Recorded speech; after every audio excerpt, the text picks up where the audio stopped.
এত বাংলাদেশের মানুষ এত দোয়া করে, কোন দোয়া আল্লাহ কবুল করেন না। কবুল করবে কেমনে? সবাই মিথ্যার মধ্যে জড়িত। সমস্ত লোক বেনামাজি হয়ে গেছে।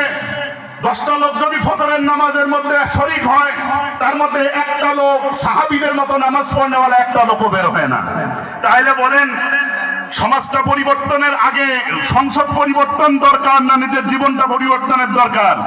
ইন্নাল্লাযীনা ক্বালু রাব্বুনাল্লাহ, যারা বলবে আমার রব আল্লাহ, সুম্মা ইসতাকামু, এর উপরে অটল ছিল।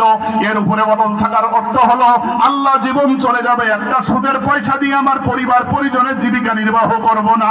আমি অভাব অনটনে পড়তে পারি, ডাল ভাত খাইতে পারি, না খেয়ে থাকতে পারি। আল্লাহ তোমার দরবারে ফরিয়াদ করব, আল্লাহ আমাকে সুদের ব্যবসার সঙ্গে জড়িত রাখিয়েন না। এই সুদখোরের এত বেশি গুনাহ, এত বেশি পাপ, এত বেশি অপরাধ। এই সুদখোর যে মজলিসে থাকবে, আল্লাহ পাক এই সুদখোরের কারণে এই মজলিসের কারো দোয়া আল্লাহ কবুল করবেন না। প্রমাণ, মুসা আলাইহিস সালাতু ওয়াস সালামের যুগের মধ্যে একবার অনাবৃষ্টি দেখা দিল, কোনো বৃষ্টি আসে না। মুসা আলাইহিস সালাতু ওয়াস সালাম আল্লাহকে বললেন, ওগো আল্লাহ, বৃষ্টির দেখা নেই কেন? বৃষ্টি প্রয়োজন। আল্লাহর কাছে গেলেন, আল্লাহ বললেন বৃষ্টি এখন আসবে না, বৃষ্টি এখন থেকে 70 বছর পরে আসবে। একটা সূরাত আছে বৃষ্টি আসার। তোমার বনি ইসরাইলের 70,000 মানুষকে বিশাল একটা মাঠের মধ্যে জমা করো। সমস্ত লোক একসঙ্গে জমা হলে সকলকে নিয়ে আল্লাহর দরবারে যদি কান্নাকাটি করা হয়, তাহলে বৃষ্টি হবে, নচেত আল্লাহ বৃষ্টি দেবেন না। সব লোক ওখানে একসঙ্গে জমা হয়েছে। সমস্ত লোক একসঙ্গে তুলে আল্লাহর দরবারে দোয়া করতেছে, আল্লাহ বৃষ্টি দাও, বৃষ্টি দাও। পশু পাখির কষ্ট হচ্ছে, ক্ষেত খামার নষ্ট হচ্ছে। ওগো আল্লাহ, বৃষ্টির প্রয়োজন, বৃষ্টির প্রয়োজন, বৃষ্টির প্রয়োজন। আল্লাহ বলেন বৃষ্টি দেব, তবে এখানে কিছু দাগী আসামি আছে। যতক্ষণ পর্যন্ত এই দাগী আসামিগুলো এখান থেকে উঠে না যাবে, আমি আল্লাহ এখানে বৃষ্টি দেব না। কারা দাগী আসামি? যারা কবিরা গুনাহ করে। এখন কি করতে হবে? 70,000 লোকের একটা মজমা, সমস্ত লোক বসে গেছে। মুসা আলাইহিস সালাতু ওয়াস সালাম মুকাব্বির ঠিক করে দিলেন, চিৎকার করে বলতেছেন, এই মজলিসে যারা মিথ্যা কথা বলো এখান থেকে উঠে যাও, যারা সুদ খাও উঠে যাও, যারা চাঁদাবাজি মাস্তানি করো উঠে যাও, যারা আড়াই কাঠা জমিকে আলকাস নেতে নেতে 5 কাঠা বানাও তারা উঠে যাও, যারা মেয়েদের হক দেছো, ছেলেদের হক দেছো, মেয়েদের হক দেও নাই তারা উঠে যাও, যারা 2 ছেলের মধ্যে সমতা করো নাই, বড় ছেলেকে বেশি জমি, ছোট ছেলেকে কম জমি, এরা উঠে যাও, যারা বেনামাজি উঠে যাও, যারা রোজা রাখো নাই উঠে যাও, যারা দুর্নীতি করছো উঠে যাও। এখন 70,000 লোকদের মধ্যে যদি এক ব্যক্তি উঠে যায়, মানুষ তো দেখবে এই শালা সুদখোর, এই শালা মিথ্যুক। এখন কি করবে? আল্লাহু আকবার। কিতাবের মধ্যে লেখে, যে সমস্ত লোকের অপরাধী ছিল মাথাটা নিচু করে, চোখটা বন্ধ করে, অন্তরের অন্তরস্থলে আল্লাহকে ডাকে, আল্লাহ জিন্দেগীর মধ্যে অনেক গুনাহ করেছি, অনেক অপরাধ করেছি, অনেক পাপ করেছি, আপনি তো রহমান, আপনি তো রহিম, আপনি তো গফফার, আপনি তো সাত্তার। ওগো আল্লাহ, এই 70,000 মানুষের মধ্যে লজ্জা আমাকে দিয়েন না, আমাকে লজ্জিত করেন না। আপনার সাত্তার নামের ওসিলায় আপনাকে দোহাই দিয়ে বলি, আল্লাহ এই বেইজ্জত থেকে যদি আমাকে রক্ষা করেন, জিন্দেগিতে আর কোনো কবিরা গুনাহ করব না। মুনাজাত শেষ হইতে আর দেরি, আসমান থেকে মুষলধারে বৃষ্টি শুরু হয়ে গেছে। কালিমুল্লাহ আল্লাহকে বললেন, ওগো আল্লাহ, আপনি তো বললেন লোক না উঠলে এখান থেকে আপনি বৃষ্টি দেবেন না, লোক তো একটা উঠলো না, বৃষ্টি দিলেন কেন? কারণটা কি? আল্লাহ পাক রব্বুল আলামিন মুসা নবীকে ওহী পাঠাইলেন, মুসা, যে লোকগুলোর কারণে আমি বৃষ্টি বন্ধ করে রেখেছিলাম, ওই লোকগুলো অন্তরের অন্তরস্থল থেকে তওবাতুন নসুহা এমন ভাবে করেছে, আমি আল্লাহ পাক তার তওবাকে কবুল করে তাদের কারণেই আবার বৃষ্টি দিয়ে দিয়েছি। সুবহানাল্লাহ। ইন্নাল্লাযীনা ক্বালু রাব্বুনাল্লাহ, যারা বলেছে আমার রব আল্লাহ, সুম্মা ইসতাকামু, এর উপরে অটল ছিল। এর উপরে অটল থাকার অর্থ, আবু হুরায়রা থেকে একটা বর্ণনাকারী সাহাবী আছে, আবু হুরায়রা। আপনারা জানেন যত সাহাবী দুনিয়ার মধ্যে আসছে, সমস্ত সাহাবীদের মধ্যে সবথেকে হাদিস বর্ণনাকারী সাহাবীর নাম বলেন সব থেকে হাদিস বর্ণনাকারী সাহাবীর নাম আবু হুরায়রা রাদিয়াল্লাহু তাআলা আনহু।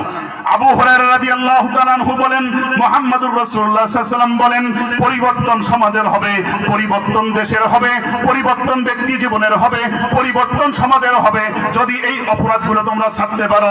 বুখারী মুসলিমের হাদিসের মধ্যে, মিশকাতের হাদিসের মধ্যে, কিতাবুল ফিতানের মধ্যে লম্বা চূড়া হাদিস আল্লাহর নবী সাল্লাল্লাহু আলাইহি ওয়াসাল্লাম বলেন ইজাত তাখাযাল ফাইয়ুদ ওয়ালান ইজাত তুখিজাল ফাইয়ুদ ওয়ালান ইজাত তাখাযাল ফাইয়ুদ ওয়ালান। যখন মানুষ অন্যের মাল আত্মসাৎ করা শুরু করবে, ও আমার সাহাবারা, এমন একটা যুগ আসবে যখন মানুষ নিজের মাল মনে করে অন্যের মাল আত্মসাৎ করা শুরু করবে। এই যুগ আসছে কি নাই? নিজের টিয়ার কাবিখা স্লিপ রিলিপ কয় চেয়ারম্যান সাহেবের ভাতিজার বয়স তো এলাও হয় নাই, ওই বয়স্ক ভাতা পাই কিংবা বুঝিস না চেয়ারম্যানের ভাতিজা হে। কথা কয় না, কথা কয় না, কথা কয় না, কথা কয় না। কয় চেয়ারম্যানের বাসায় একটা লোক কাজ করে, বুড়ি মানুষ, তো এলাম স্বামী মরে নাই, স্বামী ছাড়ি দিয়েছে, ওই কিংবা বিধবা ভাতা পাওছে, কয় বুঝিস না চেয়ারম্যানের পার্সোনাল লোক। আপনারা বলেন অন্যের মাল আত্মসাৎ করা শুরু হয়ে গেছে নি? 2.5 কাঠা জমি আলকাস নেতে নেতে 5 কাঠা বানানোর মুসলমান বাংলাদেশে নাই। আপনারা মনে করবেন কবর আছে, হাসর আছে, পুলসিরাত আছে, মেহরবানি করে আলকাস নেতে নেতে আপনার 1 ইঞ্চি জমি যদি আপনি বৃদ্ধি করেন, কাল কিয়ামতের দিন আল্লাহ আপনার জন্য জাহান্নামকে ওয়াজিব করে জান্নাতকে আল্লাহ পাক হারাম করে দেবেন। আল্লাহর নবী বলেন কিয়ামতের আগে এমন একটা যুগ আসবে ইজাত তাখাযাল ফাইয়ুদ ওয়ালান, মানুষ কিয়ামতের আগে অন্যের মালকে নিজের মন মনে করে আত্মসাৎ করা শুরু করবে। বাকি আছে, বাকি আছে ওয়াল আমানাতু মাগনামান। 2 নাম্বার অপরাধ হলো সমাজ থেকে বিচারিত করতে হবে যে অপরাধটা ওয়াল আমানাতু মাগনামান, আমানতদারি থাকবে না। আমানতদারি মানে মসজিদের সভাপতি মসজিদের টাকা জমা রাখছে কাছে, হালখাতা চিঠি আসছে, মসজিদের টাকা দিয়ে হালখাতা করে।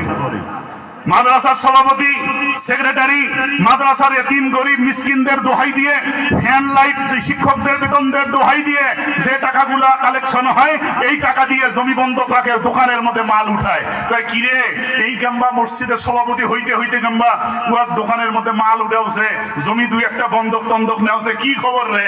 কয় বুঝিস না এখন উনি সভাপতি সাহেব, এখন উনি সভাপতি।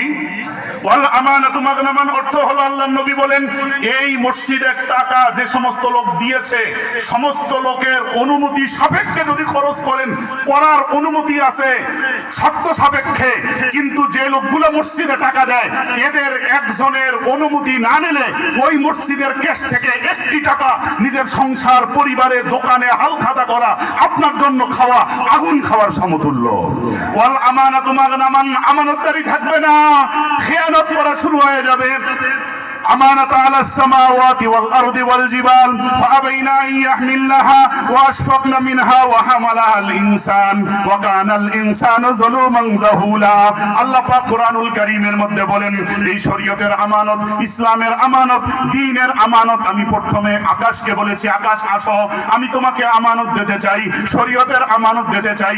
আকাশমান বললেন ওগো আল্লাহ আমি মাপ চাই, এত বড় আমানত গ্রহণ করার মতো সাহস আমার নাই। আল্লাহ পাক পাহাড়কে ডাকলেন পাহাড় শরীয়তের আমানত, দ্বীনের আমানত আমি তোমাকে দিতে চাই, এই আমানতটা তুমি গ্রহণ করবে কিনা? পাহাড় বললেন আল্লাহ এই এত বড় আমানত গ্রহণ করার মতো সাহসই আমার নাই। আল্লাহ জমিনকে বললেন জমিন ইসলামের আমানত, শরীয়তের আমানত, দ্বীনের আমানত, কোরআনের আমানত, হাদিসের আমানত আমি তোমাকে দিতে চাই। ওগো জমিন তুমি রাজি আছো কিনা? জমিন বললেন আল্লাহ আমি রাখতে রাজি নই, আমি এই দায়িত্ব আদায় করতে পারবো না। আল্লাহ পাক রব্বুল আলামিন আদমকে ডাকলেন আদম আমি তোমাকে একটা আমানত দিতে চাই, কোরআনের আমানত, হাদিসের আমানত, শরীয়তের আমানত, এই আমানতটা তুমি নিবে কিনা? আদম আলাইহিস সালাতু ওয়াস সালাম বলেন লাভ ছাড়া কোনো কাজ করতে রাজি না। বলেন লাভটা কি? আল্লাহ বললেন আমানতের আমানতদারি যদি ঠিকভাবে আদায় করো, দুনিয়ার মধ্যে আল্লাহ পাক তোমার বাদশাহী জিন্দেগি দেবেন, কবরে তোমাকে মাফ করবেন, হাসরে তোমাকে মাফ করবেন, পুলসিরাতে মাফ করবেন, বিনা হিসাবে আল্লাহ জান্নাতের মালিক তোমাকে বানিয়ে দেবেন। আল্লাহ বললেন আদম আরো কোন কথা? কয় যদি আমি খিয়ানত করি কি হবে? কয় যদি খিয়ানত যদি করো, আহা কবরে তোমার হাঁটুয়ের মালাই ফাটাও। সাপ আছে ও মিয়া সাহেবরা, বিচ্ছু আছে, গরম পানি আছে, উত্তপ্ত ফুটন্ত পুজ আছে, ঝাকুম ফল আছে, এগুলা তোমার জন্য আপ্যায়নের ব্যবস্থা করা হবে। আল্লাহ পাক রব্বুল আলামিনকে আমাদের বাবা, আমাদের বাবা অনেকজন, একজন জাতির বাবা, একজন নিজের বাবা, একজন পর বাবা। এই দুনিয়ার মধ্যে আদম আর নিজের বাবা আদম আর ইব্রাহিম বাদ দিয়ে আর কোনো বাবার বাংলাদেশে চলবে না। বাংলাদেশের মধ্যে আর কোনো বাবার দেশ হইতে দেওয়া যাবে না। বাংলাদেশটাকে অনেক কষ্ট করে স্বাধীন করা হয়েছে, কারো বাবা হওয়ার জন্য নয়। এই বাংলাদেশের রাষ্ট্রপতির যেমন ক্ষমতা, সাধারণ জনগণের তেমন ক্ষমতা। এই ধরনের সমতা যতদিন না আসবে, বাংলাদেশটা সোনার বাংলাদেশ হবে না। আল্লাহ পাক বললেন, যদি তুমি না করো তাহলে এটা ব্যবস্থা। আদম আলাইহিস সালাম বললেন, একটা রিস্ক নেই, রিস্ক না নিলে কি আর কাম হইবে? গতবার আলুর আবাদ করছিল, 2 লাখ টাকা লস খাইছো। এইবার মনে করলো কেউ মনে হয় আলু করবে না, যেই আলু করা শুরু করলো, বাপরে বাপ, গতবার যে আলুটা করছে এবার ডবল আলু করছে, এবার তা তো আরো ডাইল হয়ে যাবে। কয় করলু কেন রে? কয় একটা রিস্ক না নিলে হয়, জীবনে একটা রিস্ক নিতে হয়। আদম আলাইহিস সালাম বলেন, একটা রিস্ক আমি নিতে চাই। সমস্ত কিয়ামত পর্যন্ত আমার আনেওয়ালা যত সন্তান আছে, সমস্ত বনি আদমের পক্ষ থেকে আমি এই আমানতকে আমি গ্রহণ করলাম। সুবহানাল্লাহ। এখন এই আমানতটা যথাযথভাবে আমি আদায় করি কিনা, এই জন্য আল্লাহ পাক রব্বুল আলামিন 3 ধরনের সিসি ক্যামেরা দিয়ে আমাকে জীবন জন্ম থেকে নিয়ে মৃত্যু পর্যন্ত আমাকে আল্লাহ পাক পর্যবেক্ষণ করবেন। কয় ধরনের সিসি ক্যামেরা? এই যে একটা আমানত আমি নিলাম, এই আমানতের যথাযথ মূল্যায়ন আমি করি কিনা, এই আমানতের যথাযথ ব্যবহার করি কিনা, এই জন্য আল্লাহ পাক রব্বুল আলামিন অবজারভেশন করার জন্য, আমাদেরকে দেখাশোনার জন্য, আমাদেরকে গোয়েন্দা হিসেবে 3টা গোয়েন্দা সংস্থা চতুর্দিক থেকে সিসি ক্যামেরা আমাদের উপর ফিট করে আছে। 24 আওয়ার্স আনলিমিটেড অবজারভেশন আমাদেরকে করা হচ্ছে, পর্যবেক্ষণ করা হচ্ছে যে আমানত তোমার বাবা নিয়েছে, ছেলে হিসেবে ওই আমানত তুমি গ্রহণ করতে পারো কিনা। কি আমানত? 1 নম্বর সূরা ইয়াসিন, আল্লাহ বলেন, আলিয়াউমা নাখতিমু আলা আফওয়াহিহিম ওয়া তুকাল্লিমুনা আইদিহিম ওয়া তাশহাদু আরজুলুহুম বিমা কানু ইয়াকসিবুন। আল্লাহ বলেন, আলিয়াউমা নাখতিমু, কিয়ামতের দিন তোমার মুখের মধ্যে মোহর মেরে দেওয়া হবে। মোহর বোঝেন? 2টা দরজা একসাথে করিয়া, উপরে একটা কাঠ, মাঝখানে একটা কাঠ, নিচে একটা কাঠ, 2 পাশে তার কাটা, এটাকে সিলগালা বলা হয়। আল্লাহ পাক বলেন, কিয়ামতের দিন তোমার মুখের মধ্যে মোহর মেরে দেওয়া হবে, সিলগালা করে দেওয়া হবে। ওগো আল্লাহ, আমার মুখের মধ্যে যদি মোহর মেরে দেন, আমি দোষী না নির্দোষী, আমি জুলুম করেছি না ন্যায় করেছি, আত্মপক্ষ সমর্থন করব কিভাবে? আল্লাহ সূরা ইয়াসিনের মধ্যে বলেন, ওয়া তুকাল্লিমুনা আইদিহিম, তোমার হাত তোমার বিরুদ্ধে আমার কাছে রাত সাক্ষী হবে। দস্তে গোয়াদ মঞ্চুনি দুজদিদাম, দস্তে গোয়াদ মঞ্চুনি দুজদিদাম, লব্বে গোয়াদ মঞ্চুনি বসিদাম। হাত বলবে, আল্লাহ, জন্মের পর থেকে মৃত্যু পর্যন্ত এই ব্যক্তি আমাকে দিয়ে চুরি করেছে। ওগো আল্লাহ। পা বলবে, আল্লাহ, জন্ম থেকে নিয়ে মৃত্যু পর্যন্ত আমাকে দিয়ে মানুষের উপরে জুলুম অত্যাচার করেছে। আল্লাহ পাক বলবেন, দস্তে গোয়াদ মঞ্চুনি দুজদিদাম। আল্লাহ পাকের এই গোয়েন্দা সংস্থার নাম হলো হাত। তাই এতদিন পর্যন্ত মুই জানছিল হাত হলো মোরে হাত। এখন সূরা ইয়াসিনের মধ্যে হুজুর তাফসীর করে, হাত বলে আমার হাত আমার বিরুদ্ধে আল্লাহর কাছে রাখছে। এই জন্য আপনারা যারা এখানে আছেন, ওয়াজ মাহফিল যেহেতু, রাজনৈতিক কথাবার্তা না বলা ভালো, বড় বড় কিছু স্লোগান টোলোগান এখানে কম দেয়, একটু কোরআন হাদিসের আলোচনা শোনেন।